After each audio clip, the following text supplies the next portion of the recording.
Bonjour à toutes et à tous, Lucas voilà, très heureux de vous retrouver pour un nouveau numéro du podcast Touchdown Actu. Cette semaine, on va aborder la deuxième, justement, semaine de NFL.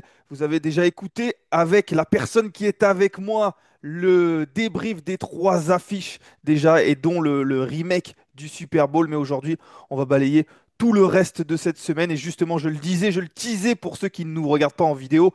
Je suis avec Raph Masmejean. Salut Raph, comment ça va? Ça va très bien, salut Lucas, bonjour à toutes et à tous. T'as pris une petite semaine off lors de la première semaine, toujours. Tu prends pas la première semaine, tu commences dans la semaine 2, c'est un peu particulier. Mais là, par contre, t'es rentré de plein pied dans la semaine 2. Je crois que t'as vu quasiment tous les matchs, hein. J'ai quasiment tout vu en entier, effectivement. J'ai un peu plus de temps qu'à une certaine époque, donc là je peux les poncer, comme on dit, de A à Z totalement, sauf un dont je tairai le nom que j'ai un peu regardé de manière accélérée. Voilà, peut-être que vous allez vous en apercevoir, on verra. Ça sera lors de ce débrief parce que je l'ai dit, on va parler de tous les matchs. Vous avez parlé de trois matchs hier. On parle aujourd'hui de tous les matchs de cette semaine 2. On va parler notamment d'un JJ McCarthy qui est en difficulté. On va parler des Buccaneers qui s'imposent de nouveau sur un fil. Mais on va surtout commencer par une terrible nouvelle qui nous vient de Cincinnati. Le podcast Jeune Actu, épisode 889. C'est tout de suite. La victoire des Bengals a un goût amer cette semaine. Cincinnati s'est imposé 31 à 27 face aux Jaguars. Un succès acquis grâce à un drive de 92 yards et un touchdown à 20 secondes de la fin. Le problème, c'est que tout ceci a été orchestré par un quarterback qui s'appelle Jake Browning, parce que Joe Burrow s'est en effet blessé dans le deuxième quart-temps. Un turf toe, comme disent les Américains, un orteil de gazon, si on veut le traduire littéralement en français. C'est globalement une grosse entorse à la base du gros orteil et il va être absent à minima 3 mois. Il se fait opérer, on a eu les informations. Il va se faire opérer, absent 3 mois pour les Bengals. Déjà, ma première question, avant même de rentrer dans le match, Raph, est-ce que c'en est terminé des espoirs des Bengals déjà pour aller au bout, pour se qualifier en playoff? Je vais juste rappeler le calendrier qui arrive avec 5 matchs contre des équipes qui ont été en playoff l'an dernier. Il y aura les Vikings, les Broncos, les Lions, les Packers, les Steelers. C'est compliqué sans Joe Burrow. Oui, oui, oui, c'est très très compliqué. On peut dire que c'est fini, même si on ne sait jamais, ça reste le sport, etc. On en a vu d'autres hein, par le passé, mais ça semble fini parce que Joe Burrow était le moteur principal de cette attaque, et cette attaque, plus globalement, était la raison principale pour laquelle les Bengals pouvaient gagner des matchs. Et l'an dernier, déjà, avec Burrow et une attaque qui flambait, ça n'a pas suffi pour aller en playoff. Donc là, on se dit, sauf vraiment en retournement de situation total, que ça va être quasiment mission impossible. Après, ça reste du sport, mais là, comme ça, j'ai envie de te dire mission impossible. Et pourtant, je l'ai dit, Jake Browning fait pas un mauvais match. En tout cas, Hmm. c'est lui qui orchestre Ouais. ce dernier drive. Et puis, c'est lui qui marque ce dernier touchdown poussé dans l'embut par tous ses coéquipiers. Il y a une belle connexion. Il termine, Jake Browning, à 21 sur 32, 241 yards, 2 touchdowns, 3 interceptions. C'est ça que dont je veux parler dans ce match-là. Est-ce que Jake Browning peut gérer cette attaque-là? Alors, certainement, ça ne sera pas un Joe Burrow, mais il y a quand même de gros joueurs autour de lui. Il y a notamment un Jamar Chase qui finit avec 165 yards qui revient bien par rapport à la semaine dernière. Est-ce que à minima, il peut quand même continuer à faire tourner cette attaque qui est pleine de talent? Oui, oui, objectivement, je pense qu'il peut continuer à faire tourner l'attaque. Alors peut-être pas au même rythme, tu l'as dit, mais il y a quand même un système offensif qui a commencé Il y a des défauts, Zach Taylor, tout ça a des défauts, il y a pas de souci du côté des Bengals, mais d'un point de vue offensif, c'est quand même une équipe qui tourne globalement bien, malgré des grosses lacunes sur la ligne offensive. Et je pense que Browning est capable quand même d'exploiter les forces de cette attaque. Tu as parlé de Jamar Chase, mais c'est vrai que Jamar Chase est tellement un aimant à ballon, c'est 14 réceptions, tu as dit 165 yards, c'est quand même 14 réceptions hier. Enfin, c'est un mec qui, avant-hier, c'est un mec qui peut vraiment dominer à peu près tous les backfields défensifs de la ligue, d'un peu partout du terrain. T. Higgins aussi fait une réception très clutch, 42 yards pour son touchdown. Enfin, je pense qu'il y a assez d'armes offensives et en plus sur un match avec un jeu au sol qui a été complètement muselé pour le coup, donc on peut quand même espérer que le jeu au sol se réveille un peu. C'est une attaque qui, à mon sens, malgré en étant menée par Browning, qui atteindra peut-être pas 30 points, mais qui peut attendre 20, une vingtaine de points par match et va avoir besoin d'un coup de main de la défense pour aller plus loin. Le problème, et je l'ai dit, il lance 3 interceptions dans ce match-là. Pour moi, le problème, c'est qu'il va faire peut-être plus d'erreurs qu'un Joe Burrow qui peut-être peut avoir la même puissance de frappe en attaque, mais qui va peut-être faire moins d'erreurs. Là où Jake Browning, il lance 3 interceptions dans ce match-là, c'est vrai que ça peut être compliqué sur des matchs où face à des équipes un peu plus solides, ça peut être compliqué. Donc c'est ça qui est frustrant parce qu'en plus, il commence à 2-0 et on l'a dit, on l'a répété, les Bengals voulaient absolument bien commencer la saison. Ça faisait un moment qu'ils n'avaient plus commencé avec 2 victoires. Ils ont un calendrier en plus extrêmement difficile, je l'ai dit, donc il fallait absolument commencer à 2-0. Ils le font. Le problème, c'est qu'à quel prix? À quel prix désormais il va y avoir 3 mois à minima sans Joe Burrow avec des grosses équipes? Ça ne m'étonnerait pas que par exemple ils perdent contre les Vikings, les Broncos, les Lions, pas encore que les Vikings, on va en parler, mais c'est vrai que en tout cas ça va être très compliqué. Et c'est vrai que c'est un peu frustrant. Tu as parlé de cette ligne offensive, c'est un peu le gros point noir et notamment de cette défense parce que la défense, elle prend, en tout cas il y a la ligne offensive et la défense. On va parler de la ligne offensive d'abord, mais c'est vrai que c'est notamment à cause de ça, entre guillemets, que Joe Burrow se blesse sur la grosse pression qui est mise par la bonne, le bon pass rush des Jaguars. Et c'est vrai que ça, on le sent, on le sait, quand il y a des lignes offensives qui ne protègent pas, on a toujours peur ou qui protègent mal, on a toujours peur que le quarterback se blesse. C'est arrivé. Oui, c'est arrivé, c'est pas la première fois, ça fait déjà du coup 3 saisons sur 6 que Burrow ne jouera pas l'entièreté de la saison et des matchs possibles. Donc c'est un vrai handicap là-dessus. Et c'est sûr, plus tu as une ligne offensive qui permet, qui fait que tu encaisses des chocs, plus tu multiplies les chances, même si c'est un poil plus complexe que ça, mais tu multiplies les chances de te blesser. Ça fait longtemps que les Bengals ont décidé de pas totalement investir sur cette ligne offensive. Aujourd'hui, ils en payent un peu le prix, c'est clair. Ça veut pas dire qu'il aurait pas pu se blesser derrière une bonne ligne offensive, parce que ça marche pas exactement comme ça non plus. C'est pas si simple que ça. Mais oui, ils payent cette stratégie de pas bien le protéger et ils jouent un peu de malchance. Donc ouais, la ligne offensive est encore un point faible pour cette équipe, c'est certain. Et l'autre point faible, c'est clairement cette défense. Je l'ai dit, j'ai commencé à en parler. 400 yards encore encaissés, comme la semaine dernière. Ça fait 2 semaines à plus de 400 yards. C'est beaucoup. Alors oui, elle provoque des turnovers, mais c'est beaucoup. Et dans ce match-là, globalement, on va parler un petit peu des Jaguars. Mais si les Jaguars avaient fait des choses un petit peu mieux, les Bengals n'auraient jamais eu l'occasion de gagner. Et c'est un Hmm. petit peu le même constat qu'on a fait la semaine dernière face aux Browns. Ils gagnent ces matchs-là, les Bengals, mais c'est un peu compliqué. Les Jaguars, il y a beaucoup de drops, notamment, qui font que ça empêche l'attaque d'avancer. Qu'est-ce que tu as vu de ces Jaguars qui sont plutôt corrects en attaque, mais il y a encore des grosses erreurs et surtout, ils ne sont pas clutch. Oui, oui, oui, non, c'est vrai que c'est un match pas évident à analyser, j'ai envie de dire, pour les Jaguars, dans le sens où il y a quand même pas mal de choses qui sont bien faites. Enfin, offensivement, tu l'as dit, il y a quand même 6 passages en red zone. À la course, ils ont 5 yards par course en moyenne. Donc, globalement, pendant 3 quarts temps, ça se passe quand même très bien offensivement.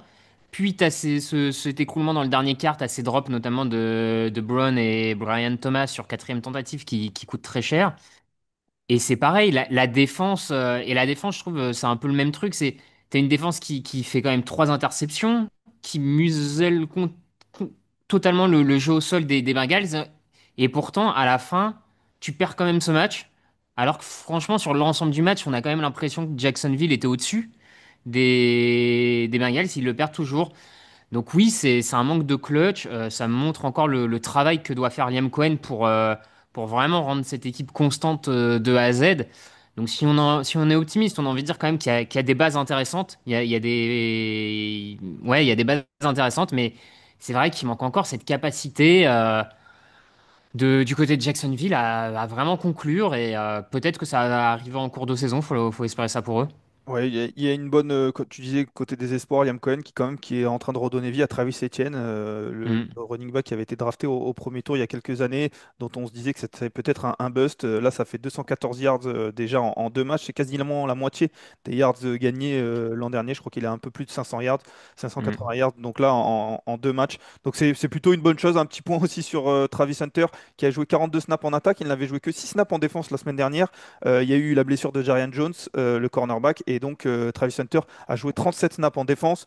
On se rappellera malheureusement de l'interférence défensive qui permet aux Bengals d'avancer. Elle peut être contestable. Bon, on va pas en parler forcément, mais en tout cas, c'est vrai que malheureusement, on a noté ça pour ça. Donc les Jaguars qui s'inclinent donc avec cette défaite-là. Juste pour terminer, les Bengals qui joueront, je l'ai dit, à Minnesota la semaine prochaine. Les Jaguars, eux, recevront les Texans. Et justement, on va parler des Texans et on va parler des Buccaneers parce que les semaines se suivent et se ressemblent pour les Buccaneers.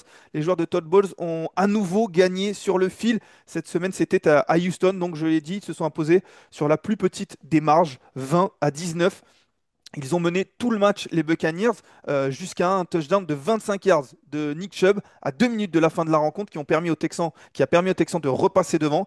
Il a fallu ensuite un drive de 80 yards parfaitement orchestré lui aussi par Baker Mayfield qui a été bien aidé par Bucky Irving et par White pour enfin retrouver la end zone. Et ils sont repassés devant une bonne fois pour toutes pour s'imposer donc 20-19. La semaine dernière, Raph, ils avaient profité d'un field goal manqué des Falcons. Cette semaine, ils vont chercher la victoire encore une fois dans les derniers instants. Ça fait 2 semaines. Ça prouve déjà qu'ils ont une force de caractère, notamment, je trouve, à l'image de leur quarterback Baker Mayfield. Oui, oui, c'est vraiment une équipe qui est accrocheuse dans le bon sens du terme. Tu l'as dit, à l'image de Baker Mayfield, qui est symbolisé un peu par ça, de par sa carrière, où il est arrivé à Cleveland, ça n'a pas totalement marché, on lui a pas vraiment fait confiance non plus, et il rebondit parfaitement à Tampa Bay, et il prouve qu'il méritait plus que ce qu'on a fait de lui à Cleveland. C'est clairement une victoire au mental. Cette attaque, elle a été sur courant alternatif pour le coup, puisque tu as quand même sur les deux premières séries offensives, deux touchdowns, 14 points début de match. Tu dis, OK, ils ont peut-être moyen de dérouler. Et après, silence radio, les Buccaneers enchaînent les punts jusqu'à ce dernier drive. Et donc, ils arrivent à rester dans le match grâce à leur défense notamment. Et je trouve que c'est vraiment un profil d'équipe, mais d'ailleurs, ça fait peut-être 1, 2 ans que c'est déjà le cas, que c'est vraiment un profil d'équipe poil à gratter s'ils arrivent en playoff, parce que si tu les laisses dans le match, ça peut vraiment mal tourner pour toi, parce qu'il y a, et c'est c'est vraiment le point fort pour moi de la construction de leur effectif, c'est qu'il y a vraiment beaucoup de talent pur individuel dans cette attaque. Et que du coup, c'est une attaque, si elle a l'opportunité de te tuer en fin de match, elle est compliquée à arrêter parce tu l'as dit, il y a Bucky Irving au sol qui vraiment porte cette attaque au sol et qui en plus est utile à la réception cette année. Donc t'as Mike Evans qu'on présente plus, t'as Emeka Egbuka qui marque encore un touchdown, le rookie pour son deuxième match de suite avec un touchdown. Baker Mayfield est capable d'improvisation assez bluffante là c'est sur quatrième tentative où il va chercher une course de 15 yards pour que le drive de la victoire continue.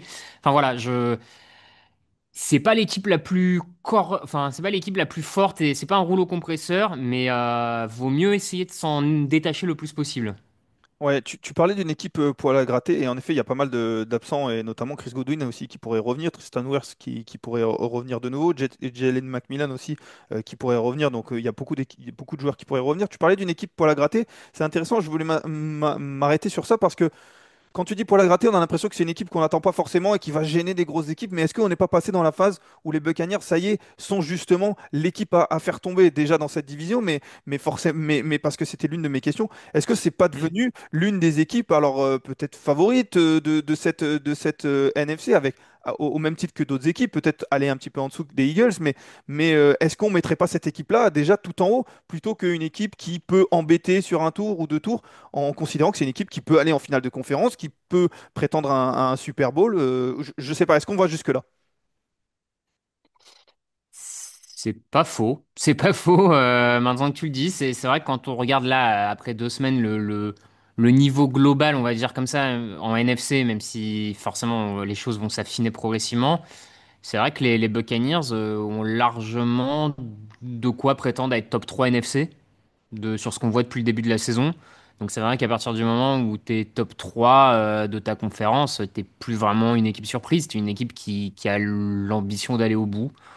Donc je te rejoins, t'as peut-être raison sur le fait que Tampa devrait être bien plus haut que ce qu'on peut penser intérieurement, peut-être. Je sais pas comment le formuler, mais. Non, non, mais c'est intéressant, hein. Je suis pas arrêté sur l'idée, mais c'est vrai que pour moi, ça y est, c'est une équipe. Après l'an dernier, Hmm. elle gagne sa division qui est pas forcément compliquée. Elle gagne sa division avec un bilan qui n'était pas extrêmement élevé. Je crois que c'est 9-8 ou peut-être 17 l'an dernier. C'est pas extrêmement élevé. Là, je pense que c'est une équipe qui va avoir un bilan bien mieux et qui va arriver favori avec des matchs à domicile en playoff et qui va arriver certainement favori sur des matchs de playoff, voire même voilà, à égalité avec des grosses équipes. Donc ça sera à Mm. surveiller. Pour moi, la seule peut-être inquiétude, ce serait que c'est qu'une équipe qui a du mal à faire exploser son adversaire et que peu importe l'adversaire, et notamment en saison régulière, ça risque d'être un match serré face aux Texans, face aux Falcons. Alors on a vu les Falcons qui sont plutôt bons, certes, mais il faut que sur certains matchs, ils explosent pour se gagner un peu de tranquillité, pour se gagner un peu d'assurance. Et c'est vrai qu'en playoff, notamment quand on est favori, quand on est à domicile, on joue contre une équipe qui est en wildcard, mais qu'on n'arrive pas à faire le trou, bah, ça peut donner de mauvaises surprises. Donc bon, on verra ça sur la saison, mais c'est intéressant d'avoir ce débat-là. On va parler rapidement des Texans qui ont toujours les mêmes problèmes globalement avec cette ligne offensive, notamment 3 sacs encaissés pour CJ Stroud, un 2 sur 9 sur troisième tentative, un jeu au sol qui est encore en grande difficulté, moins de 100 yards cette semaine. On a les mêmes problèmes de manière récurrente. Certes, on a réussi à marquer ce touchdown sur cette fin de match pour espérer, mais on a eu du mal à finaliser. Oui, c'est ce que tu dis, c'est des problèmes récurrents qui avaient été pointés à l'intersaison. Et pour le moment, après 2 semaines, en fait, c'est le scénario du pire, entre guillemets, qui est en train de se réaliser du côté de Houston. C'est-à-dire pas de progrès sur la ligne offensive grâce au nouveau coordinateur offensif et à quelques ajouts à la draft notamment. Un jeu au sol qui en plus est encore moins bon sans Joe Mixon. Donc tout est en train de tourner un peu mauvais, on va dire, du côté des Texans. La saison est encore longue, il y a le temps de redresser la barre. Maintenant, les 2 premières semaines incitent pas forcément au positif là-dessus parce qu'on voit pas vraiment comment ils peuvent redresser la barre de ce point de vue-là en attaque avec les solutions internes pour le moment. Donc c'est vrai que c'est assez inquiétant là-dessus. Et encore une fois, c'est dommage parce que tu sens que la défense en face, par séquence, alors peut-être pas tout le temps, mais par séquence quand même, donne des opportunités à son équipe pour gagner le match, donne des opportunités pour repasser devant. Donc il faut pas grand-chose, hein, cette équipe des Texans, mais c'est vrai que finalement, on va peut-être arriver à se dire ils perdent à nouveau une saison pour rien parce qu'ils n'ont pas voulu investir sur cette ligne. Ouais, ça peut être compliqué. Tu le disais, la saison est encore longue, mais vous en avez parlé hier. Les Colts sont déjà à 2-0. Hmm. Les Texans sont à 0-2. On a toujours tendance à se dire que dans cette AFC Sud, malgré le fait que les Texans peuvent perdre des matchs, ils devraient la gagner, la division, et donc du coup aller en playoff quoi qu'il arrive. Ça sera peut-être pas forcément le cas de manière automatique. Donc il faudra surveiller, même si en effet la saison est longue. Les Texans recevront en tout cas, iront à Jacksonville, pardon, la semaine prochaine. Les Buccaneers, eux, recevront les Jets. Moins de suspense dans l'autre match de ce lundi soir avec une victoire un petit peu plus tranquille des Chargers 20-9 face à Las Vegas. Le highlight de ce match, c'est peut-être le touchdown de 60 yards de Quentin Johnson sur son deuxième touchdown de la saison déjà. Mais ce qu'on retiendra surtout certainement de ce match-là, c'est à nouveau la défense étouffante des Chargers qui a notamment intercepté Geno Smith à 3 reprises. Cette escouade, Raph, elle est partie sur les mêmes bases que l'an dernier. Sur ce match-là, elle maîtrise les Raiders à quasiment 150 yards en attaque uniquement. On va faire attention à la blessure de Khalil Mack qui est très, très important. Il a été très bon la semaine dernière, l'an dernier. Hmm. Et il est de nouveau très bon cette année. Il est blessé au coude, on verra. Mais la défense, globalement, c'est vraiment l'atout majeur de cette équipe. Ouais, ouais, c'est l'atout majeur, cette défense menée par le coordinateur défensif Jesse Minter, qui effectivement progresse encore par rapport à l'an dernier, je trouve même. Je la vois encore plus forte. C'est pendant le match, c'est Dan Orlovsky, le consultant d'ESPN, qui l'a qualifié de défense pot de colle. Alors, je traduis parce que c'est pas exactement l'expression qu'il utilise, mais défense pot de colle. Et c'est vrai que c'est l'impression que donne cette équipe quand elle défend. Il y a très très peu d'espace donné, laissé au receveur adverse. Quand le coureur prend la balle, il y a déjà un ou deux joueurs dessus. Enfin, vraiment, c'est une défense qui t'agresse, qui te laisse pas respirer, qui t'impose un défi physique de tous les instants. Et chaque yard à gagner est une bataille. Et c'est en deuxième mi-temps où il le montre parfaitement, où les Riders ont quand même un drive de 7 minutes et 19 actions pour ne gagner que 60 yards en 19 actions, tellement il bataille pour aller prendre le moindre yard, tellement il n'y a aucun yard après réception qui est autorisé, tellement le moindre contact après course également est un plaquage réussi. Enfin, non, non, c'est une défense impressionnante. Et du coup, l'énorme atout de cette défense-là, c'est qu'elle permet derrière à l'attaque bah, de jouer tranquillement. Justin Herbert, il s'est contenté de faire quelques play action, très bien faites. Pas de souci, hein. Et c'est ça le football américain, la réussite, c'est de se réussir, c'est de se faciliter la vie, et ils le font admirablement bien. Et j'avoue que je suis bluffé parce que je m'attendais à ce qu'ils régressent un peu cette année. Et pour le moment, bah, Jim Harbaugh mène parfaitement cette équipe. Ouais, on en avait parlé, on avait fait la pastille d'avant-saison ensemble des Chargers, et c'est vrai Mm, qu'on s'était dit la même chose, et mea culpa, parce que pour l'instant ils nous donnent tort, mais c'est vrai mm, qu'on s'était dit qu'ils allaient régresser, en tout cas qu'ils seraient aussi forts que l'an dernier, mais que le bilan serait un peu moins bon, parce que l'an dernier ils avaient un bilan en tout cas un calendrier un peu facile. C'est pas, on n'est pas parti dans cette direction-là, parce que tu l'as dit, cette défense-là elle est impressionnante, et puis tu le disais, le gros avantage d'avoir une défense qui fait jouer un snap de plus à l'adversaire, c'est que bah, l'adversaire a une chance de plus de faire une erreur. Alors certes, une chance de plus de mettre un touchdown, mais une chance de plus de faire une erreur, de faire une interception. On les voit, ils ont les mains sur tous les ballons. Alors Geno Smith a tenté des passes très compliquées parfois, dans des espaces très serrés, mais presque face à cette défense-là, on est un peu obligé de lancer dans des espaces assez serrés, et ça donne des interceptions, notamment en tout début de match. Pour ceux qui ont vu ce match-là, il y a un ballon qui est touché qui termine en interception. mm. Ça a donné le ton dans ce match-là. Il y en a deux autres qui suivent. Et comme tu le dis, c'est vrai que c'est une défense qui est étouffante, qui est vraiment étouffante. Et ça peut aller loin parce qu'on peut voyager avec une défense comme ça. Ils l'ont fait face aux Chiefs la semaine dernière. Ils l'ont fait face aux Raiders cette semaine. La semaine prochaine, il y aura les Broncos, on en parlera. Mais c'est vrai que c'est très impressionnant. Et puis l'attaque, bah, comme tu le dis, l'attaque, ça distribue bien. C'est rien d'exceptionnel. Mais déjà, le retour de Keenan Allen fait du bien. Là, de McConkey est toujours aussi bon. Quinton Johnston, on a l'impression qu'il a passé un cap cette saison. Mm. Il a progressé. Donc, ça donne véritablement une attaque qui peut faire mal dans les airs, notamment. Peut-être que le jeu au sol, peut-être, mérite un petit peu plus de progression là où ça marchait bien l'an dernier. Là, on a une ligne offensive qui est bonne face à la défense, en tout cas à la protection de passe. Mais pour bloquer dans le jeu au sol, c'est peut-être un petit peu plus compliqué. Et tu parlais de play action. On sait que les play action marchent très bien si le jeu au sol est une vraie menace. Oui, oui, oui, si le jeu au sol est une vraie menace, et je pense que pour le moment, elle marche très bien parce que les équipes ont encore en tête le Greg Roman, donc le coordinateur offensif des dernières saisons avec les Chargers, c'est que tout le monde craint les courses appelées par Greg Roman, donc du coup, ça concentre l'attaque. Mais c'est vrai que sur les deux premiers matchs, le jeu au sol, pour le coup, en tant que tel, est décevant. Et il faut le régler parce que ça pourrait progressivement devenir un problème si les équipes adverses commencent à de moins en moins craindre le jeu au sol, à peut-être renforcer les défenses aériennes face aux Chargers. Donc ça pourrait finir par poser problème. Donc je te rejoins, c'est un peu la déception. Et d'ailleurs, c'est un peu pareil de l'autre pour l'équipe d'en face. Oui, et justement, c'était le duel des running backs draftés au premier tour cette année avec Ashton Genty et Omari Hampton. C'est vrai que ça a été plutôt compliqué. Genty, notamment, termine à 11 courses, 43 yards. On a parlé de l'attaque des Chargers. L'attaque des Raiders, elle est aussi un petit peu tirée vers le bas, notamment par cette ligne offensive qui a accordé 16 pressions, 3 sacs sur Geno Smith. On en parlait aussi, je crois qu'on avait fait ensemble la preview Oui. des Raiders en début de saison et on se disait cette ligne offensive c'est peut-être un peu le facteur X. Malheureusement pour l'instant c'est pas tout à fait ça et ça tire un petit peu. En tout cas ça permet pas aux Raiders d'aller à toute vitesse. Non, non, ça leur permet pas d'aller à toute vitesse. Ça ralentit cette attaque, c'est certain. On le voit sur le jeu de passe avec quand même beaucoup de pression et on le voit surtout sur la course. T'as raison, je trouve que ça permet pas de voir le plein potentiel de Genty parce que pour le coup, il y a quand même des courses où tu sens qu'il a une vraie pointe d'accélération, où il est capable de faire des esquives. Et s'il avait pas en permanence un ou deux gars sur lui avant même la ligne de scrimmage, la ligne d'engagement, bah, on a quand même le sentiment que c'est le genre de coureur qui est capable d'aller très loin. Et le problème, c'est que pour le moment, il n'a pas ces brèches-là. Donc il faut que Chip Kelly arrive à trouver la solution là-dessus. Peut-être aussi impliquer un peu plus Brock Bowers, mais qui revenait peut-être un peu de blessure de fatigue. Donc bon, ça va peut-être changer les semaines suivantes. Mais ouais, cette ligne offensive, pour le moment, c'est le talon d'Achille de cette attaque, c'est clair. Ouais, à surveiller les Raiders qui iront aux Commanders la semaine prochaine, avec ou pas Jaden Daniels, on le saura dans la semaine.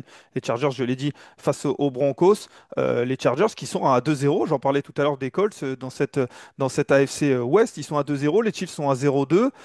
Déjà, ils prennent un petit peu d'avance. Face aux Broncos, déjà la semaine prochaine, Hmm. l'équipe d'Apreview en parlera. Ils pourraient prendre 2 matchs d'avance aussi sur les Broncos. Donc ça peut être un vrai début de saison, un vrai bon début de saison pour les Chargers. Vous en saurez un petit peu plus demain, justement, sur la preview. Nous, on va partir du côté de l'AFC Est. On va parler des 4 équipes de l'AFC Est. Et d'abord, des Bills qui ont vécu un week-end beaucoup plus tranquille que la semaine dernière. eux, pour le coup, après le match extrêmement serré face aux Ravens en semaine 1, ils ont enchaîné cette fois avec une victoire tout en maîtrise, 30-10 face aux New York Jets. Josh Allen et les siens n'ont pas tremblé du tout. Ils ont mené 20-3 à la mi-temps, puis 30-3 en début de quart-temps. Josh Allen n'a pas forcé et c'est surtout James Cook qui s'est régalé au sol, comme toute son équipe. Les Bills ont gagné plus de 220 yards au sol sur ce match. Ouais, plus de 220 yards au sol, 43 courses appelées, ce qui est quand même plus tellement un standard en 2025.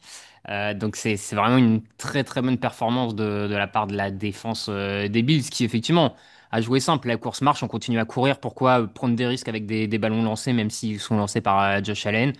Jeu au sol moins risqué, ça permet d'épuiser la défense adverse, de laisser le chrono tourner.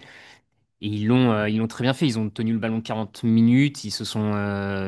Enfin, ils se sont rendus la vie facile et c'est de bon augure c'est vraiment de bon augure, je trouve. Enfin, c'est dans la continuité de ce qu'on espérait pour cette équipe des Bills. C'est qu'ils sont capables d'aller gagner un match très compliqué et serré contre Baltimore et puis contre les équipes plus faibles, bah, ils sont capables de les écraser et de se rendre la vie facile. Et c'est ce qu'on attend d'une équipe qui adore comme ça, en fait. Ouais, c'est signe synonyme de maturité pour une équipe, pour Mm. moi. Je suis d'accord avec toi. De l'autre côté, Justin Fields, ça a été un peu plus compliqué. La semaine dernière, il avait fait un bon premier match, mais là, on a l'impression qu'il est retombé dans ses travers, avec des pertes de balles coûteuses. Et puis en plus, il est touché par une commotion en fin de match. Les Jets n'ont gagné que 78 yards en première mi-temps. Alors certes, ils étaient face à une grosse défense des Bills, mais c'est vrai que on n'a pas surfé sur la dynamique de la semaine dernière. Non, non, on n'a pas du tout surfé sur cette dynamique et c'est assez décevant, je trouve, parce que pour le coup, tu avais une défense de Buffalo qui, la semaine dernière, avait pris la marée au sol contre les Ravens. Les Jets avaient bien couru en première semaine, donc on pouvait s'attendre à ce que vraiment New York insiste sur le sol et essaye de créer un peu de doute dans la défense des Bills. Et même ça, bien courir, ils n'ont pas été capables de le faire. Donc c'est vrai que c'est un pas en arrière par rapport à ce qu'on avait pu voir en semaine 1 de la part des Jets. Justin Fields sort avec, je crois, la pire évaluation de l'histoire, presque de la NFL, enfin pas 3 sur loin. 11, 3 sur 11, 27 yards et un fumble perdu. C'est bon, voilà. Commotion, sincèrement, qu'ils prennent le temps de revenir. Je suis pas sûr qu'il y ait une urgence à le remettre sur le terrain, très honnêtement. Donc c'est dommage, c'est beaucoup d'erreurs individuelles et c'est vrai que ce qu'on attend quand même d'une équipe avec un nouveau coach, c'est au moins qu'elle montre une certaine cohérence. Et là, entre le match 1 et le match 2, c'est pas le cas, donc il faut que Aaron Glenn se reprenne assez vite. Il y a une cohérence défensive parce qu'il y a une défense qui a pris 30 points au moins 30 points sur les deux matchs. Donc ça non plus, c'est pas forcément un motif de satisfaction. Ils avaient pris 30 points la semaine dernière face aux Steelers, au moins. Ils en prennent 30 là aussi. On a parlé des statistiques, juste terminé. Je parlais de James Cook, il a gagné quasiment autant de yards que Josh Allen, lui, dans les airs. James Cook, il a gagné 132 yards au sol. Josh Allen, il a gagné 148 yards dans les airs. Donc c'est pour vous dire à quel point James Cook était important. Et puis un petit mot pour terminer aussi sur Joey Bosa, parce qu'on en parlait aussi, je reviens de nouveau au pastis d'avant-saison. On disait que ça pouvait être un joueur qui pouvait faire du bien, notamment sur des situations. Il est déjà très bon. Il a déjà un sac, trois fumbles forcés sur les deux matchs. Hmm. C'est vraiment pour l'instant une bonne recrue à surveiller quand arriveront les grands matchs, les matchs couperets. Il faut surtout qu'il reste en bonne santé. C'est Ouais, peut-être c'est ça. c'est peut-être le plus important pour lui. Les Bills joueront les Dolphins la semaine prochaine à domicile. Là encore, ça peut faire un match plutôt facile. Encore qu'il n'y a aucun match facile en NFL. Les Jets, eux, je l'ai dit, iront à Tampa Bay pour les Buccaneers. Parlons justement des Dolphins, toujours dans cette AFC Est. On va en Floride désormais avec un autre duel donc entre les deux équipes, entre Dolphins et Patriots. Les Patriots ont remporté leur premier match de la saison, première victoire pour Mike Vrabel à la tête des Patriots. Ça a été un match qui a été marqué notamment par une séquence un petit peu folle, si vous l'avez vu dans le quatrième quart-temps, avec un touchdown de 70 yards sur un retour de punt de Miami qui a pris l'avantage. Sur l'action suivante, il y a un touchdown de 90 yards sur un retour de kick-off, Antonio Gibson cette fois-ci, pour que les Patriots repassent devant une nouvelle fois. Au final, New England a sorti deux stops au bon moment dans le quatrième quart-temps avec notamment une interception et un turnover en down sur le dernier drive. Mais c'est surtout offensivement que les Pats ont été plutôt bons, Raph, avec un bon Drake May. Je vais donner ses Hmm. statistiques, mais il fait 19 sur 23, 230 yards, 2 touchdowns dans les airs, 10 courses, 31 yards, un touchdown au sol. Ça fait 3 touchdowns pour lui. Il reste sur une bon match en semaine 1. Ça fait un deuxième bon match en 2 semaines. L'attaque Josh McDaniels avec Drake May commence à prendre forme un petit peu. Oui, ça commence à prendre forme doucement, mais sûrement, comme tu dis. Il y a aussi quasiment 60% de réussite sur troisième tentative, ce qui est quand même un bon chiffre. Je trouve effectivement que Drake May semble progresser, passer un cap. Clairement, il porte cette attaque.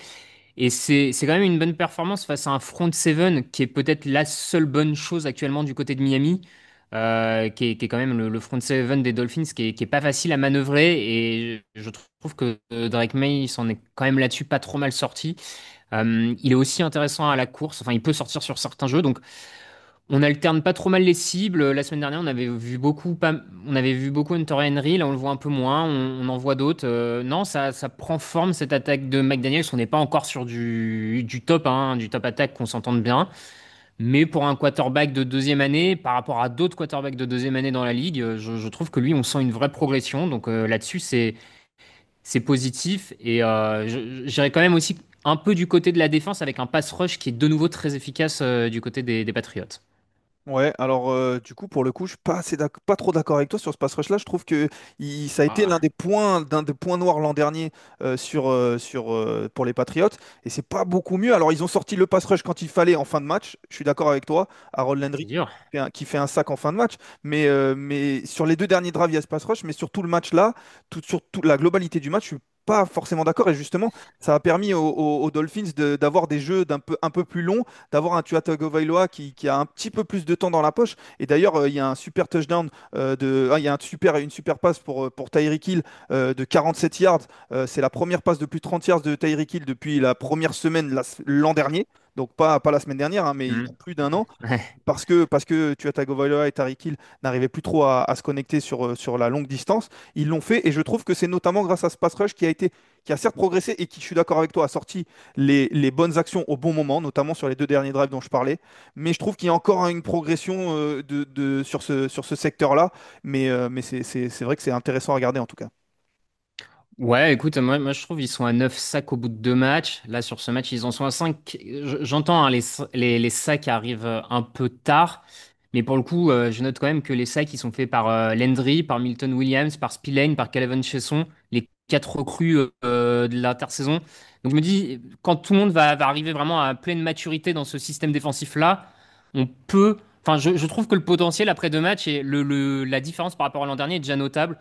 Pas encore suffisamment sur la longueur d'un match, t'as raison, mais déjà progrès. Donc malgré tout, cette équipe des Patriots progresse tranquillement, mais sûrement, je dirais. Oui, là où je suis d'accord avec toi, c'est que l'an dernier, il était inexistant. Cette année, il est encore inconstant, mais il est là. Il existe Et c'est déjà un début. et c'est déjà un début et il fait gagner des matchs. Et c'est un petit peu ce qu'on demande.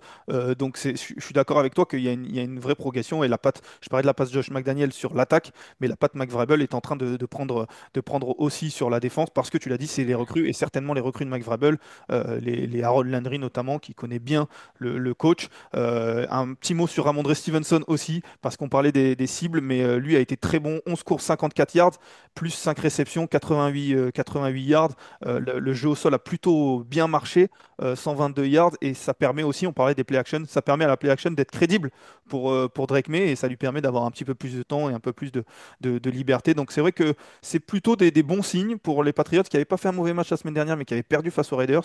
Là, ils font un bon match. Ils joueront face aux Steelers la semaine Hmm. prochaine. Les Dolphins face aux Bills, je l'ai dit tout à l'heure, ça sera le Thursday Night Football. Donc c'est jeudi, ça va être très rapide pour les deux équipes.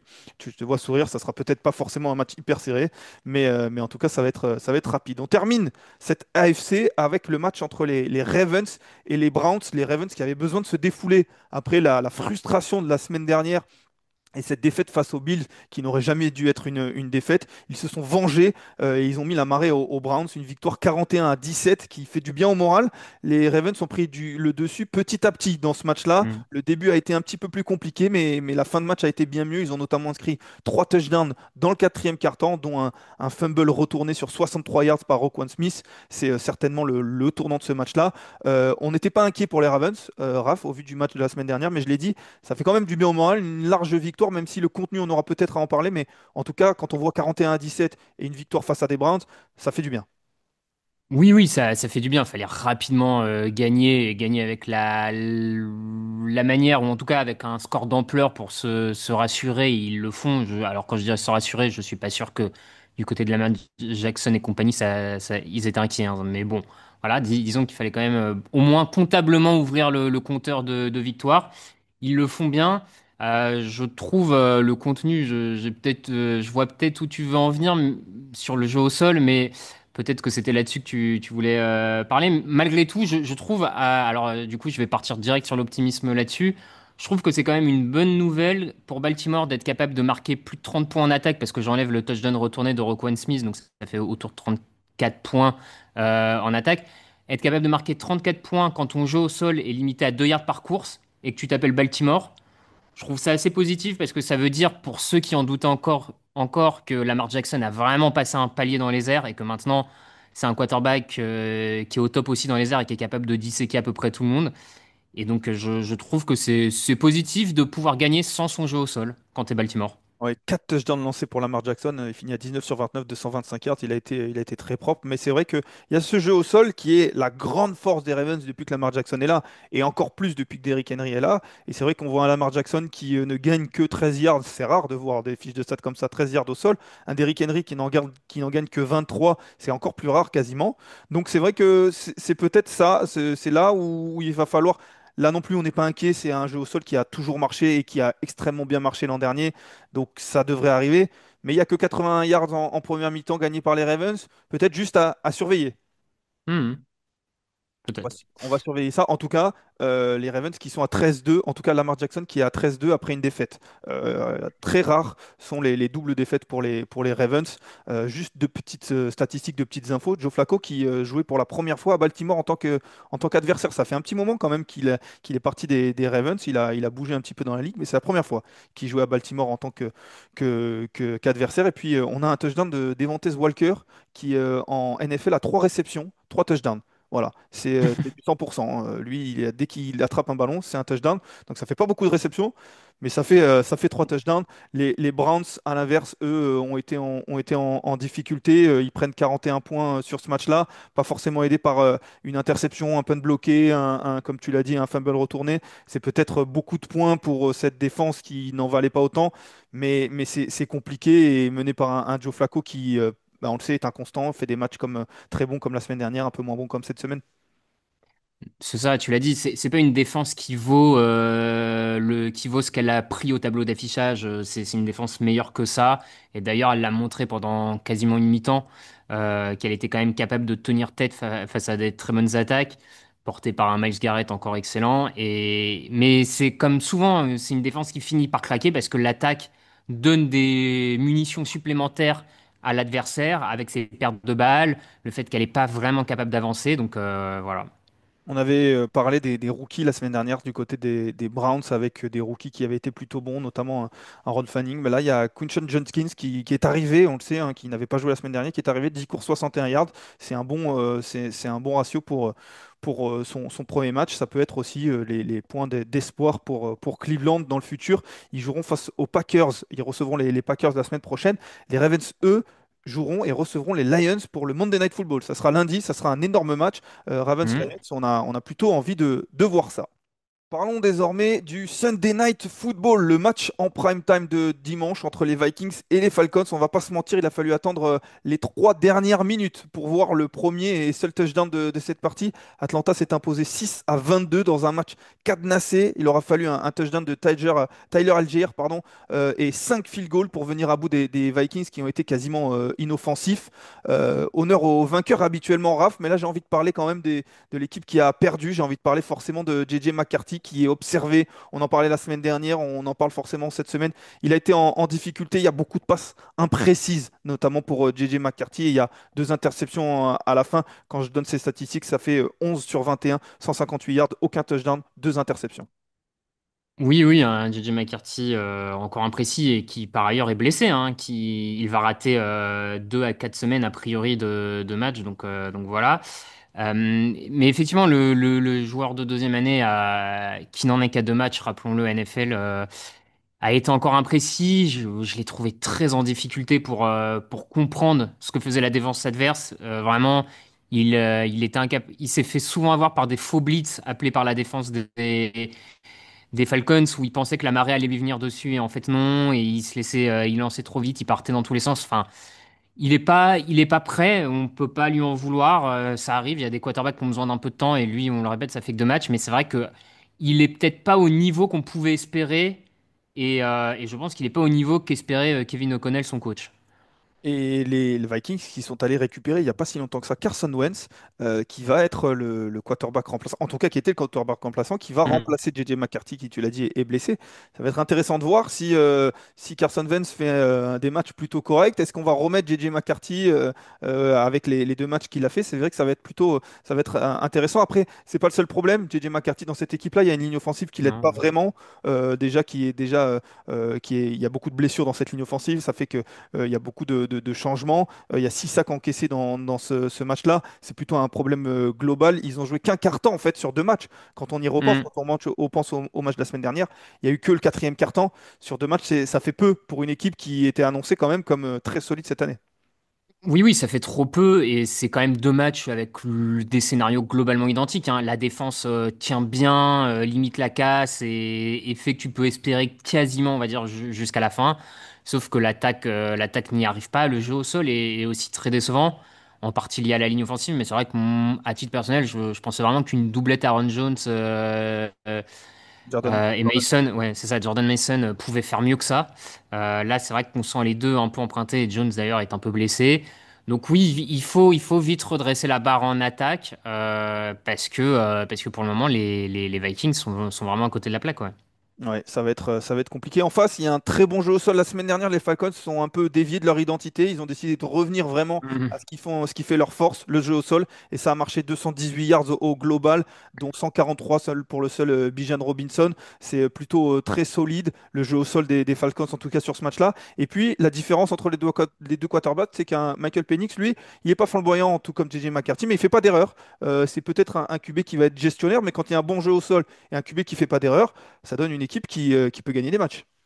Oui, oui, ça donne une équipe qui peut gagner des matchs. Tu l'as dit, il fait pas d'erreurs et c'est déjà pas mal. C'est une grosse différence pour ces Falcons par rapport à l'an dernier avec Kirk Cousins qui faisait beaucoup d'erreurs pour le coup. Donc là, ça permet plus de stabilité en attaque. Et c'est vrai que quand le jeu au sol arrive à dérouler comme il l'a fait, 5,6 yards par course, 11 plaquages cassés entre Bijan Robinson et Tyler Algier. Enfin, c'est vraiment une très bonne doublette, même s'il y en a un qui est vraiment au-dessus de l'autre, hein. C'est pas un B. Mais ça aide cette attaque et c'est vrai qu'elle est quand même capable de poser problème à plusieurs défenses dans la ligue tant qu'elle arrive à courir. Donc c'est quand même une bonne nouvelle pour Atlanta. Et de l'autre côté, la défense est de plus en plus solide, on en a parlé aussi, mais les jeunes joueurs sont de plus en plus décisifs aussi. On a un Jalen Walker qui Mhm. fait un sac, on a un James Pierce Jr. qui finit avec trois pressions sur le quarterback, Billy Bowman qui intercepte le ballon, Xavier Watt qui fait une interception dans le quatrième quart-temps. Donc voilà, tout ça ce sont des rookies, donc c'est une queue de bonne augure pour cette défense-là. Termine juste avec une petite statistique en repassant du côté des Vikings, Raph, Justin Jefferson qui a 26 ans et 90 jours a attrapé son 500e ballon. C'est le joueur le plus jeune à avoir passé la barre des 500, à égalité tout pile, hein, 26 ans et 90 jours avec un autre joueur. Est-ce que tu sais qui c'est? C'est la petite question trivia. Ah, j'ai une petite question de trivia, mais si je me plante pas, j'ai cru le voir passer dans la nuit et Larry Fitzgerald, c'est ça? Exactement, Ouais. d'une équipe, mais c'est drôle de voir que c'est pile au jour près. Mhm. Que ces deux joueurs ont passé la barre des 500 réceptions à 26 ans et 90 jours, en effet, Larry Fitzgerald. On part à Pittsburgh, c'est la redescente sur Terre pour Pittsburgh. Un petit peu, la lune de miel est terminée quasiment pour Aaron Rodgers et les Steelers, puisqu'ils se sont inclinés 17-31 face aux Seahawks. L'action du match, c'est peut-être le ballon laissé dans la end zone par le rookie Caleb Johnson. Là encore, si vous ne l'avez pas vu, je vous conseille de le voir sur un coup de pied. Il a laissé ce ballon dans la end zone alors qu'il l'avait touché. Ça devient une live ball, un ballon en jeu. Et résultat, ça a donné un touchdown pour les Seahawks. Ça, c'est l'action un petit peu gag, on va dire, mais plus globalement, on a deux équipes qui ne se ressemblaient pas par rapport à la semaine dernière. On va parler pour les Seahawks. Les Seahawks, ils étaient en difficulté, notamment offensivement, la semaine dernière. Ça a été quand même bien mieux, en tout cas bien plus équilibré, avec un Kenneth Walker qui a été bon, 105 yards au sol, et un Sam Darnold qui a été, malgré deux interceptions, qui a été aussi, lui, plutôt correct. Oui, c'est une équipe. Disons que là, le visage qu'a montré Seattle, c'est peut-être celui qu'on attendait un peu plus lors de l'intersaison, où on espérait que cette attaque puisse progresser. Et semaine 1, on avait été déçus. Et semaine 2, on est plutôt du bon côté, avec enfin ce moteur qu'on attend de cette attaque. À mon sens, c'est quand même le jeu au sol. C'est ce duo Kenneth Walker-Zach Charbonnet. La semaine dernière, Kenneth Walker avait été mauvais. Cette fois, il est très bon. Et ça fait du bien à cette attaque. Sam Darnold, première mi-temps compliqué, deuxième mi-temps clairement d'un bien meilleur niveau. Donc c'est là aussi c'est de bon augure parce qu'il peut retrouver en constance, il peut rebondir et c'est jamais anodin, je pense, pour un joueur qui a son parcours de carrière de montrer aussi qu'il peut revenir dans un match et pas juste s'écrouler totalement. Donc non, non, c'est une belle performance offensive des Seahawks et aussi une belle performance défensive. Ils ont vraiment laissé peu d'espace à l'attaque des Steelers. Donc Seattle, c'est un peu le Seattle qu'on pouvait espérer, on va dire, en bon scénario pour cette saison. Ouais, alors que la semaine dernière, c'est vrai que ça a été un peu plus compliqué. J'ai dit deux équipes qui ne se ressemblaient pas par rapport à la semaine dernière. C'est plutôt pour l'attaque que je le disais pour les Steelers, qui n'ont marqué que 17 points. Parce que la défense, pour le coup, elle Hmm. ressemble à la semaine dernière. Elle a encaissé 30 points en plus la semaine dernière. Elle encaisse de nouveau 31 points ici. Ça a été plus arrivé depuis les deux premiers matchs de la saison 2022. D'encaisser au moins 30 points sur deux matchs consécutifs pour les Steelers. Ça, c'est pas de nature à rassurer les supporters et à rassurer Mike Tomlin. Non, non, c'est pas de nature à rassurer. Il y a quand même une accumulation de blessures. Donc sur ce match, ils jouaient déjà sans Joey Porter et Deshaun Elliott. Et en cours de match, t'as Alex Smith, t'as Patrick Quinn notamment qui se sont blessés. Et de mémoire, t'en as encore un ou deux autres qui ont dû quitter la rencontre et ne pas la finir. Donc, tu as ça de problématique, tu as déjà ces blessures à combler. Et même sur les joueurs, et j'ai envie de dire sur le joueur star de cette équipe, pour le moment, TJ Watt n'est pas au niveau en ce début de saison. Clairement, il n'est pas au niveau qu'on attend, il n'est pas au niveau de son salaire. Il y a un moment, il prend un très gros contrat, il faut le montrer sur le terrain. Et c'est vrai que à partir du moment où TJ Watt n'est plus la menace qu'il est censé être dans cette défense, bah, le pass rush est moins bon, la ligne arrière est exposée. Et c'est tout le système défensif qui s'effondre un peu. Donc on va dire, si on est optimiste du côté de Pittsburgh, qu'il suffit que TJ Watt revienne en forme pour que cette défense s'améliore, c'est possible, mais petit signal d'alerte quand même.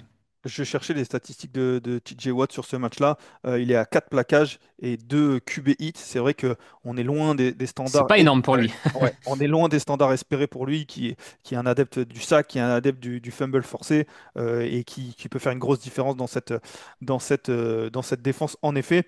Donc à surveiller. Et on n'a pas l'habitude de faire des previews mais sur ce podcast-là, mais ils vont jouer face aux Patriots la semaine prochaine à New England. Avec tout ce qu'on vient de dire sur New England et une équipe des Steelers qui Hmm. est un petit peu qui se cherche. C'est vrai que c'est un match qu'on imaginait en début de saison aller très clairement à l'avantage des Steelers. Ça sera peut-être un petit peu plus compliqué que ça sur ce match-là. On verra. Les Seahawks, eux, recevront les Saints. À l'inverse, ça peut être un peu plus facile pour les Seahawks qui continuent à prendre de la confiance. On verra. On va continuer à dérouler cette NFC West puisqu'on va parler des Rams. Sur ce match-là, Tennessee Titans 19, Los Angeles Rams 33. Sur le papier, c'était un match déséquilibré. Et si on regarde uniquement le score, on pourrait croire que ça a été déséquilibré. Mais pourtant, les Titans étaient devant à la mi-temps, 13-10. Ils ont été devant jusqu'à la fin du troisième quart-temps, quasiment 16-13. Et les Rams sont passés devant avec un 20-3 sur les 20 dernières minutes. Ils ont inscrit 20 points, n'en ont encaissé que 3 sur les 20 dernières minutes. Ça leur offre leur deuxième victoire en deux matchs. Ils sont partis en mode diesel, Raph, les Los Angeles Rams, un peu comme la semaine dernière d'ailleurs. Mais quand ça roule pour les Rams, notamment en fin de match, ça fait des dégâts. Oui, c'est ça, mode diesel, un peu peut-être à l'image de l'âge de Matthew Stafford, j'ai envie de dire. Il faut un peu de temps pour que le moteur chauffe et que la machine se mette en route. C'est vrai que on pensait que ça sera un match plus simple que celui-là et ils ont mis quand même du temps à se rendre la vie facile du côté de Los Angeles. En attaque, ça avait bien commencé avec un gros touchdown de Puka Nacua et après comment dire, ça stagne beaucoup. Mais là où je suis pas trop inquiet pour le coup, c'est comme tu le dis, c'est qu'on sent quand même qu'il y a le niveau, que ce soit du côté de Matthew Stafford ou de ses cibles, pour faire la différence, faire tourner le match en leur faveur à un moment. Et en face, ils ont pu profiter encore une fois depuis je ne sais même plus combien d'années maintenant d'une ligne offensive faible et qui a mis Cam Ward sous pression. Et c'est les turnovers créés à cause de cette ligne offensive qui font la différence à la fin. Ouais, tu parlais des statistiques offensives. Attention, c'est le moment des stats, mais Matthew Stafford, il finit à 23 sur 33, 290 yards, deux touchdowns, une interception. Il y a un Kyren Williams qui finit à 66 yards, Davante Adams qui dépasse les 100 yards, Puka Nacua qui fait 8 réceptions, 91 yards et une course de 45 yards. Les deux hommes ont marqué un touchdown. Donc c'est vrai qu'il y a des armes offensives, on l'a dit, et c'est la première fois que les Rams commencent à 2-0 depuis 2021. Donc offensivement, c'est impressionnant, c'est équilibré aussi. Je l'ai dit, il y a 33 passes, 25 courses. Donc c'est une attaque qui peut marcher dans tous les sens. C'est du mode diesel, mais ça marche bien. Et la défense, pour le coup, est solide. Ça, c'est constant. Elle a été solide la semaine dernière. Elle l'est de nouveau. La semaine dernière, pour parler des Titans, on avait dit que c'était compliqué de juger Cam Ward parce qu'il a affronté une très grosse défense des Broncos, si je me rappelle bien. Là, ça va être de nouveau compliqué parce qu'il y a une grosse pression qui est mise sur lui, notamment par les Rams, tu l'as dit. Donc c'est vrai que c'est un quarterback qu'on a du mal à juger pour l'instant sur ces deux premiers matchs parce que tout n'est pas parfait. Il y a du bon, c'est d'ailleurs un peu mieux que la semaine dernière, mais c'est face à une grosse défense et il n'est pas forcément aidé. Non, et il est pas forcément aidé. Effectivement, il est un peu dur à juger. Son touchdown lancé, son premier de la saison, est quand même clairement pour lui, parce qu'il prend la marée, il arrive à sortir de la poche pour se gagner du temps. Il lance une passe quand même extrêmement compliquée à l'opposé du terrain. Donc, ce qui montre que c'est un quarterback qui a quand même un potentiel pour faire de grosses actions. Et c'est sans aucun doute pour ça que Tennessee est allé le chercher en numéro un. Mais c'est vrai qu'après, sur l'ensemble d'un match, il prend tellement la pression qu'il ne peut pas installer de jeu de passe efficace. Ils peuvent pas jouer rapidement. Enfin, même en essayant de faire des tracés courts, ça suffit pas. Donc, il est dur à juger. Maintenant, je trouve quand même qu'il commet peu d'erreurs à son avantage. Il n'y a rien d'exceptionnel pour le moment, mais il n'y a rien de catastrophique à mon sens. Et dans ce contexte-là, j'ai envie de dire que c'est déjà pas si mal. Oui, c'est une bonne base. C'est une bonne base pour avancer parce que c'est vrai que je suis pas sûr qu'on préférait dans le Tennessee un quarterback qui explose tout, mais qui qui lance trois interceptions et qui du coup fait que c'est compliqué de se projeter. Là, au moins, il y a des bases. Espérons qu'on l'aide un peu plus et espérons qu'il progresse. C'est vrai que c'est plutôt pas mal. La défense des Rams en face a été très bonne. En plus, elle provoque des pertes de balles, donc c'est vrai que c'est compliqué. Attention à cette défense. Il y a Akilo Witherspoon qui a été blessé, le cornerback qui s'est blessé. La semaine prochaine, les Rams iront à Philadelphia pour jouer face aux Eagles. Donc c'est quelque chose à surveiller. Les Titans, eux, joueront un match de division face aux Colts. On va à New Orleans, à la Nouvelle-Orléans, pardon, désormais. Les 49ers, eux, enchaînent une deuxième victoire à l'extérieur en autant de matchs cette saison. Un succès qui a été glané sans Brock Purdy, pardon, je vais y arriver, qui est blessé pour plusieurs semaines. C'est Mac Jones qui a été plutôt très bon, l'ancien de New England, qui a lancé 279 yards, trois touchdowns, dont une passe de touchdown de 42 yards pour Jawan Jennings dans le quatrième quart-temps, qui leur a permis de prendre le large définitivement. Au moment de sa draft, on ne l'avait pas forcément senti venir, mais Mac Jones semble être un quarterback remplaçant de plutôt très bonne facture. Il est en train de se gagner quelques années dans la ligue en tant que quarterback remplaçant, non? Oui, oui, c'est clair, puisqu'il fait très bien son travail quand on lui demande de le faire de manière sporadique, épisodique. Donc, c'est ce qu'on demande à un quarterback 2. Il a l'avantage quand même de commencer à être, je crois que c'est sa deuxième année du côté des 49ers. Non, il était à Jacksonville l'année dernière, il me semble. L'année dernière, ouais, je sais pas pourquoi je l'avais en tête chez les 49ers l'an dernier, my bad. Mais en tout cas, il profite d'un système quarterback friendly, clairement, qui peut aider le quarterback en le mettant dans des situations faciles avec des passes qui vont demander plutôt aux cibles, j'ai envie de dire, de faire les yards après réception. Et c'est ce que les cibles des 49ers font très bien. Et donc, le quarterback doit vraiment être un exécutant. Certains le font un peu mieux que d'autres. Et voilà, c'est pour ça que Purdy est titulaire. Mais du coup, dans ce cadre-là, Mac Jones semble avoir les compétences qu'il faut et tant mieux. Et j'ai envie de dire qu'avec tous les blessés qu'il y a encore du côté des 49ers, là, en début de saison, il n'y a que la victoire qui compte presque. J'ai envie de dire que le reste est un peu anecdotique. Ouais, Mac Jones qui en effet était aux Jaguars l'an dernier et qui était Ok. remplaçant de Trevor Lawrence, qui avait fait quelques matchs plutôt bons, notamment ouais, quelques matchs avec Jacksonville. Et donc là, et on se rappelle aussi que, en tout cas, c'est ce qui ressort, Kyle Shanahan, au moment de la draft de Trey Lance, pensait plutôt à Mac Jones d'ailleurs, et il n'y avait pas forcément un accord total chez les dirigeants des 49ers. C'était en 2021. Voilà, il se dit que Kyle Shanahan voulait Mac Jones, donc il l'a, écoute, et ça marche plutôt bien, malgré les blessures, tu l'as dit. Il y a pas mal de blessures blessures forcément chez les 49ers et ça continue de s'accumuler. Mais on a envie de dire aussi, c'est plus facile pour un quarterback quand il y a Christian McCaffrey parce que CMC, il fait 54 yards au sol, 5 réceptions, 88 yards. C'est des statistiques très solides et toute cette attaque-là gagne 344 yards. La question que j'ai envie de te poser, c'est est-ce que ces 49ers sont solides? Du coup, ça fait 2 victoires. Donc, je l'ai dit en plus à l'extérieur, face aux Seahawks la semaine dernière et ici face aux Saints, ou plutôt ils bénéficient pardon, d'un calendrier un peu facile, notamment face aux Saints, pour les lancer. Comment on juge ces 49ers après 2 matchs? J'ai envie de dire que la réponse est un peu entre les deux. C'est quand même une équipe qui est bien coachée et qui a suffisamment de talent pour qu'on se dise qu'une partie de la victoire est clairement due au fait que ce soit une bonne équipe et qu'ils fassent les choses bien. Après, tu peux pas totalement décorréler ça du calendrier avec une équipe de Seattle qui avait nouveau quarterback, nouveau coordinateur offensif, plein de nouvelles choses à mettre en place en semaine 1. Et une équipe des Saints qui est peut-être sur le papier une des plus limitées, si ce n'est la plus limitée de la saison. Maintenant, tu l'as dit, en NFL, il n'y a jamais de match facile, donc faut aller les gagner aussi. Faut aller les gagner. Mais j'aurais quand même tendance à dire qu'on a quelque part entre les deux, entre vraie bonne équipe et 2-0, parce que tu as aussi un calendrier qui te permet de jouer pour le moment sans trop forcer. Ouais, je ne sais plus exactement ce que j'ai dit, mais pour McCaffrey, c'est 55 yards à la course et 52 yards à la réception avec un touchdown. Voilà, on remet tout droit. De l'autre côté, on a des Saints qui sont battus, donc ça fait 2 matchs qu'ils sont battus, mais ils ont du caractère, à l'image de Spencer Rattler qui tente tout.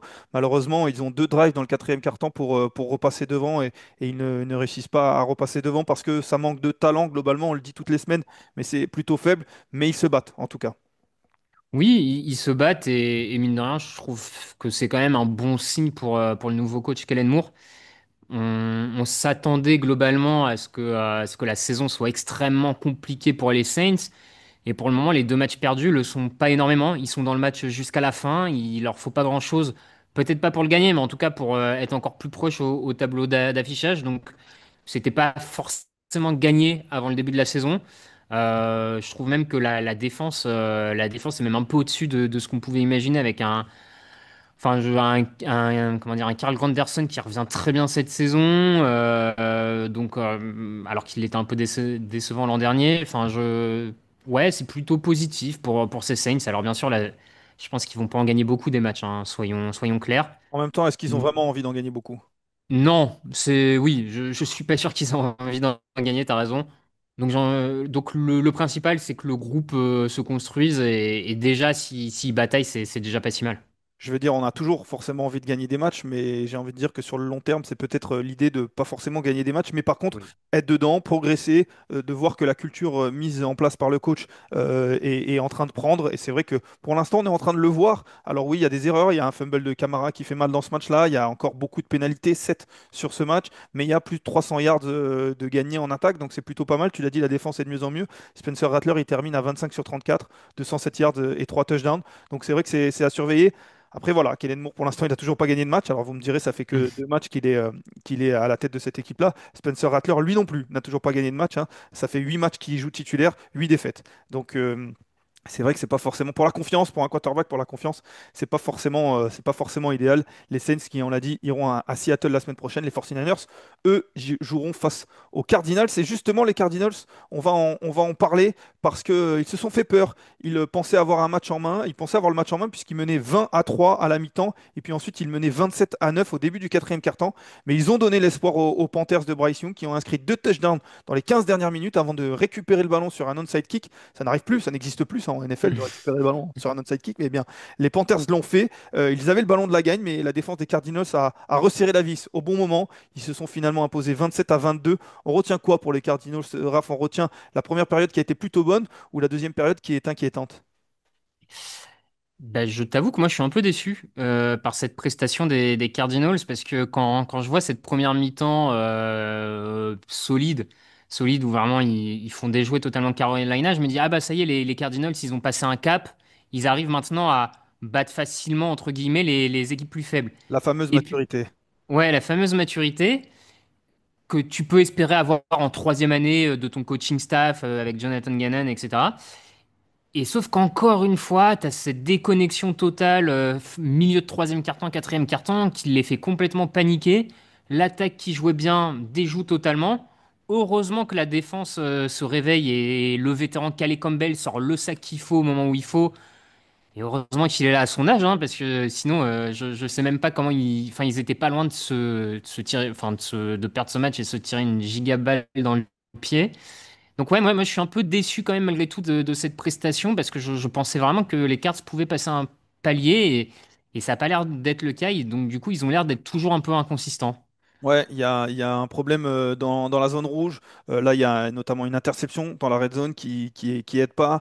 Il y a une connexion entre Kyler Murray et Marvin Harrison qui est toujours pas au beau fixe. Là, c'est 2 sur 5, 2 ballons attrapés sur 5 ballons lancés pour Marvin Harrison qui fait que 27 yards. Il y a un jeu au sol qui est beaucoup plus compliqué. Et c'est peut-être ça, là aussi, la grosse différence qu'il va falloir Mm. améliorer par rapport à l'an dernier. Parce que, alors certes, il y a une course la semaine dernière de 52 yards de Benson, mais si on enlève celle-là, c'est beaucoup plus compliqué et c'est très dur. Il y a moins de 100 yards cette semaine. James Conner, c'est 39 yards et 34 yards sur les deux premiers matchs. Donc c'est vrai que ça aide pas. Et ils sont à 2-0 certes, mais ils ont gagné ces matchs-là avec moins de 300 yards en attaque. Sur les deux matchs, il y avait que les Steelers qui l'avaient fait en 2020. En tout cas, les derniers à l'avoir fait, c'était en 2020. Donc ils sont à 2-0, mais est-ce que voilà, est-ce que ça veut vraiment dire quelque chose ce 2-0? Ou comme tu l'as dit, on va attendre avant de vraiment juger ces Cardinals. Bah, j'ai peur qu'il faille attendre encore un peu hein, avant de les juger, d'avoir une vraie idée du niveau parce que là, ils profitent clairement d'adversaires plus faibles pour pouvoir s'en sortir dans ces situations-là. Mais face aux autres cadors, ou en tout cas aux équipes prétendantes en playoff en NFC, ils pourront pas enchaîner les victoires avec aussi peu de yards au sol, aussi peu de yards gagnés. Donc il va falloir quand même passer la vitesse, je trouve, du côté des Cardinals. Passer la seconde. La seconde vitesse, ça marche. Ouais. Même question que pour les Cardinals. Qu'est-ce qu'on retient pour les Panthers et Bryce Young notamment, qui a été en grande difficulté en début de match, qui perd un ballon sur un fumble, qui donne un touchdown dans la foulée, sur le drive suivant, qui lance une interception, qui a été beaucoup mieux en deuxième période, qui lance trois touchdowns en deuxième période. Il a lancé 55 fois, hein. Bryce Young, sur ce match-là, il a 35 sur 55, 328 yards, 3 touchdowns, une interception et un fumble. Qu'est-ce qu'on retient pour les Panthers on retient le début, la fin plutôt? Est-ce on a envie d'avoir de l'espoir ou pas pour Bryce Young qui, on a l'impression, fait toujours la même chose un petit peu, parfois dans les saisons, parfois même dans les matchs. Ouais, c'est une sorte de cercle infini, clairement, que nous fait Bryce Young. C'est vrai qu'en début de match, on avait l'impression de revoir le Bryce Young du début de saison de l'année dernière qui avait été mis sur le banc, hein, quand même, faut le rappeler au bout d'un moment parce que ça ne tournait plus. Il y a ce dernier carton, j'ai quand même un peu peur. Je trouve que cette incapacité à être un peu plus constant est assez inquiétante. On va lui laisser encore un peu de temps, mais ouais, je suis franchement pas particulièrement rassuré par Carolina et même par Dave Canales, le coach qui m'inspire pas. Alors, très honnêtement, c'est clairement subjectif, hein, mais qui ne m'inspire pas grand-chose en termes de coaching là pour le coup. Donc, heureusement qu'il y a Macmillan, le rookie, qui a l'air d'être vraiment la bonne pioche du côté des Panthers. Mais la saison s'annonce encore un peu compliquée, je pense, du côté de Carolina. Ça fait 5 pertes de balles déjà pour Bryce Young sur les deux premiers matchs. C'est beaucoup. Et en effet, j'ai l'impression que ça devient, alors dans un style de jeu différent, mais le nouveau Justin Fields, le joueur qui montre des choses incroyables Mm. parfois en se disant, ah, mais s'il arrive à garder cette constance-là sur la durée d'un match, sur la durée d'une saison, ça peut être un très bon quarterback, mais qui malheureusement, cette constance n'arrive jamais. Et les Bears l'ont vécu à leurs dépens. Et Justin Fields, il était toujours très bon pour être bon en fin de saison. Bryce Young, lui, Ouais. il a fait une bonne fin de saison l'année dernière. On va voir cette saison, mais c'est vrai que j'ai l'impression que c'est un petit peu le nouveau Justin Fields. Les Cardinals qui iront à San Francisco la semaine prochaine, les Panthers qui recevront les Falcons. On termine par le feu d'artifice de la semaine, la victoire 40-37 des Cowboys face aux Giants, qui auraient cru que Russell Wilson et Dak Prescott se partageraient plus de 800 yards, 5 touchdowns et 77 points au global. C'est Dallas qui a donc eu le dernier mot, grâce notamment à un field goal de 46 yards en prolongation de Brandon Aubrey pour prendre l'avantage et pour gagner définitivement le match. Le kicker qui avait aussi réussi un coup de pied incroyable de 64 yards en fin de temps réglementaire pour égaliser. Les deux équipes qui ont marqué 40 points dans le quatrième quart-temps seulement. J'ai envie de dire déjà, on aime les matchs comme ça, Raph. Oui, oui, on aime les matchs comme ça entre deux équipes qui, j'ai envie de dire, qui aimeraient bien jouer les troubles faits, mais on sent que les effectifs sont peut-être un peu trop limités pour l'être vraiment et qui du coup donnent tout comme ça de manière un peu folle. Effectivement, ça rend les matchs assez excitants et passionnants à suivre. Ils se sont rendus coup pour coup dans ce quatrième quart-temps. Donc clairement, on aime ça. Et puis c'était extrêmement spectaculaire avec par séquence, on a retrouvé l'ancien Russell Wilson avec ce lancer signature, on va dire moonball, avec ce ballon qui part très très haut et redescend vraiment redescend de manière très parabolique, très vite sur Malik Nabers, souvent d'ailleurs. Euh, donc non, non, c'était assez agréable à voir pour un spectateur neutre. Joli match à voir. Ouais, là aussi, je vais pas me priver de donner les statistiques. Russell Wilson, c'est 450 yards. Tu l'as dit, ce moonball, ce ballon qui redescend, il est plein de neige, tellement qu'il monte haut, il redescend plein de neige. Dak Prescott, c'est 361 yards. On a Malik Nabers qui termine avec 167 yards et deux touchdowns. Pour les personnes qui l'avaient en fantasy, je pense que c'était régalade. Je pense qu'il pouvait jouer tout seul, il aurait fait gagner son équipe. Il y a CeeDee Lamb qui termine à 112 yards. Il y a George Pickens qui a un touchdown aussi. Javonte Williams qui est très bon à la course, le running back des Cowboys, 97 yards, un touchdown au sol et 33 yards dans les airs. C'est vrai que c'est plutôt, ça a été plutôt agréable à jouer. Pour parler des Cowboys, c'est ainsi qu'ils vont devoir gagner les matchs désormais. C'est grâce à leur attaque. On l'a vu Ouais. la semaine dernière, même si ça a été une défaite. Là, on le voit vraiment, ça nous saute aux yeux. C'est l'attaque qui fera gagner les matchs à Dallas. C'est ça, c'est l'attaque qui va faire gagner des matchs. C'est vraiment leur seul.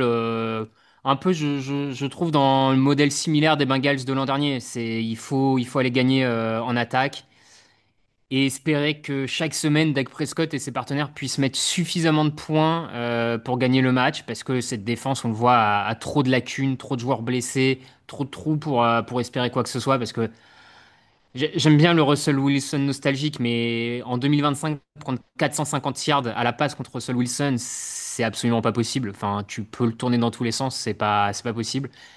Donc, non, ils arriveront pas à gagner des matchs en défense, donc il va falloir sortir des grosses prestations offensives toutes les semaines. Bon courage à eux et tant mieux pour ceux qui ont leurs joueurs en fantasy. Ouais, le problème c'est que s'il faut marquer 40 points chaque semaine pour gagner des matchs, je suis pas sûr qu'ils gagnent beaucoup de matchs les Cowboys. Côté Giants, ça va au moins calmer un petit peu les rumeurs, entre guillemets, en tout cas ce qui montait à New York de devoir remplacer Russell Wilson pour mettre le rookie Jackson Dart. Là, à 450 yards, Russell Wilson, il s'est gagné quelques semaines de tranquillité, entre guillemets. Oui, oui, oui, c'est gagné des semaines de tranquillité et de toute manière, j'avais quand même un peu l'impression que le coaching staff avait pas forcément pour ambition de lancer Dart tout de suite. Donc ça rassure tout le monde là-dessus. Et c'est la solution parce qu'on voit quand même que cette équipe des Giants, notamment en attaque, a encore des problèmes sur sa ligne offensive. Et donc lancer un rookie derrière, c'est peut-être pas la bonne solution. Là, ça marche très bien parce qu'en fait, c'est la défense des Cowboys. Mais quand ça va être des défenses plus compliquées, cette attaque va de nouveau, à mon avis, patiner un peu. Donc c'est bien pour Russell Wilson malgré tout et pour tout le monde de continuer comme ça. Et peut-être un peu déçu quand même par cette défense des Giants que j'imaginais un peu plus forte en intersaison et qui depuis 2 semaines est quand même pas d'un grand grand niveau.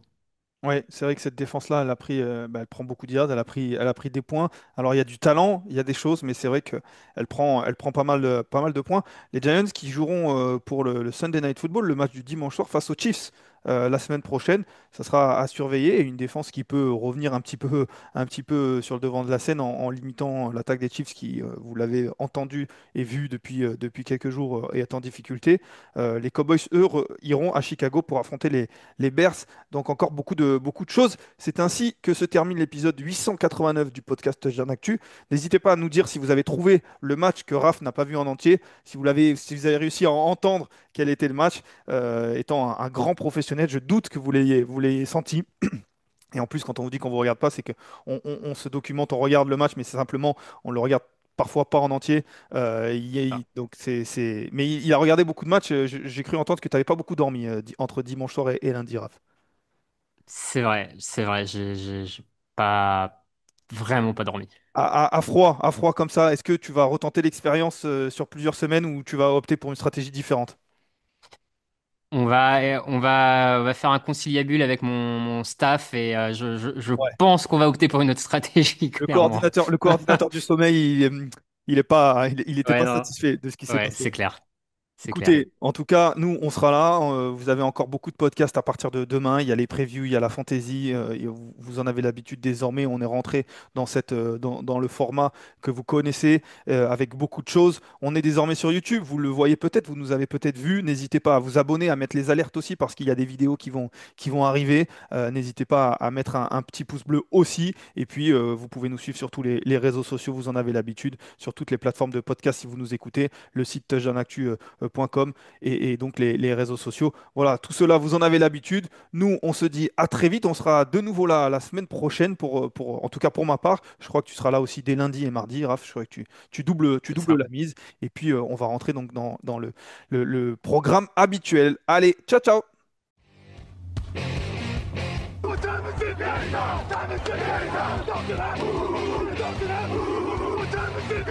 Time to